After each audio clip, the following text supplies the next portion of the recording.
اس پیراول کو جیسے ہی سٹارٹ کیا تو انہوں نے کہا ایک دولت مند تھا.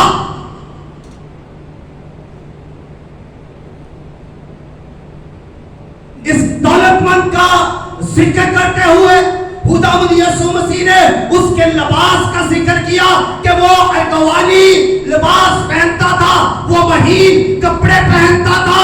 خداوند یسوع مسیح نے یہ ذکر کیا کہ وہ شان و شوکت سے رہتا تھا. خداوند یسوع مسیح نے یہ ذکر کیا کہ وہ ہر روز خوشی مناتا تھا. لیکن یہ ذکر نہیں کیا کہ اس دولت مند کا نام کیا ہے. کیا آپ کو اس کا نام پتا ہے؟ کیا جانتے ہیں آپ اس کا نام کیا ہے؟ نام نہیں بتایا گیا, لیکن اس کی حیثیت بتائی گئی, اس کا کریکٹر بتایا گیا. یہ کیا کرتا تھا, اس کی زندگی کیسی تھی, اس کو فوکس کیا گیا ہے, نام کو فوکس نہیں کیا گیا. اس کی دولت کے لیے اسے بتایا گیا ہے کہ وہ اس طرح رہتا تھا, اس طرح کھاتا پیتا تھا اور ہر روز خوشی کرتا تھا.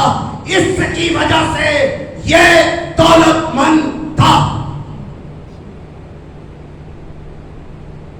تو اس کا نام نہیں بتایا گیا.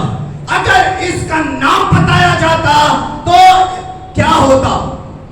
خداوند یسوع مسیح ایکچولی اس تمثیل کے ذریعہ سے اپنے لوگوں کو ایک بڑا میسج دینا چاہتے تھے, ایک ایسا میسج دینا چاہتے تھے جو نہ صرف مسیحیوں کے لیے ہے, نہ صرف یہودیوں کے لیے ہے, نہ صرف مسلمانوں کے لیے ہے, نہ صرف ہندوؤں کے لیے ہے, بلکہ اس کا پیغام ہر شخص کے لیے ہے, چاہے وہ مرد ہے, چاہے وہ عورت ہے, چاہے وہ جوان لڑکی ہے, چاہے وہ جوان لڑکا ہے, ہر ایک کے لیے اس کا پیغام ہے.